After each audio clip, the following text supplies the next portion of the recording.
Assalamualaikum warahmatullahi wabarakatuh. Perkenalkan, nama saya Vira Aprianti Putri dengan NIM 230052101. Pada kesempatan ini saya akan menjelaskan salah satu materi dari statistik bisnis, yaitu metode sampling.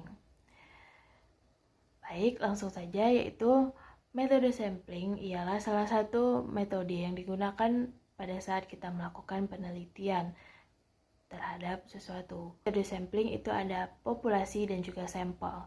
Pertama, kita akan membahas populasi. Populasi merupakan semua objek yang akan diteliti, sedangkan sampel yaitu perwakilan dari populasi tersebut.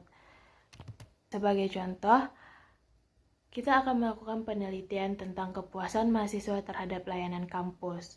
Populasinya yaitu seluruh mahasiswa aktif di universitas tersebut.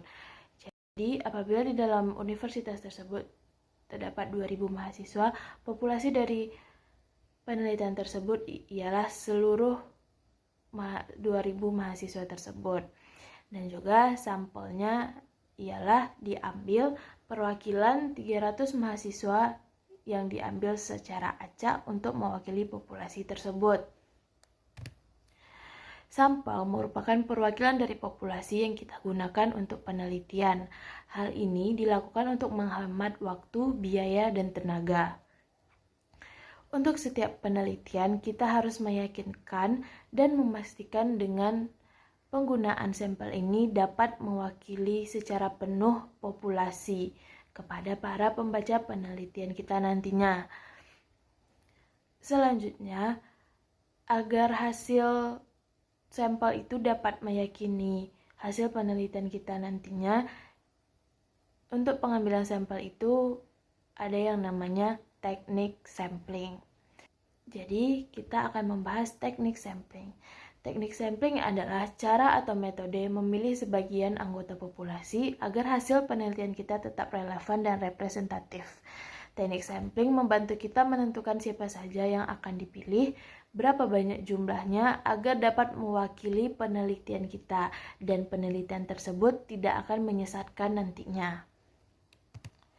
Di dalam teknik sampling itu dibagi menjadi dua, yaitu ada probability sampling atau pengambilan sampling secara acak, dan juga non-probability sampling, yaitu sampling non-acak.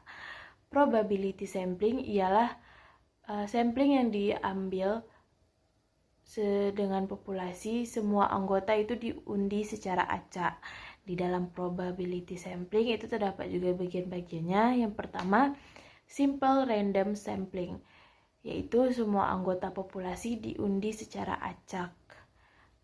Selanjutnya ada stratified random sampling, membagi anggota populasi berdasarkan kategori, lalu baru diambil sampelnya. Selanjutnya juga ada cluster sampling, mengambil satuan kelompok, lalu satuan kelompok tersebut diambil sampelnya. Yang terakhir itu ada systematic sampling, itu mengambil sampel berdasarkan urutannya. Yang kedua itu ada non-probability sampling atau sampling non-acak, itu saat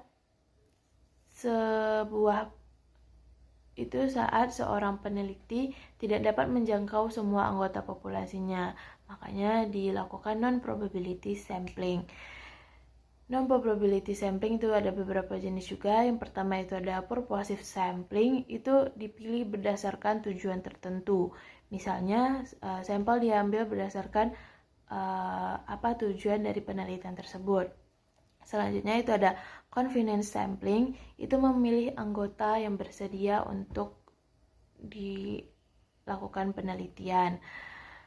Yang ketiga itu ada quota sampling, itu menentukan kuota sampling yang akan dipilih, berapa banyaknya sampel yang akan diambil.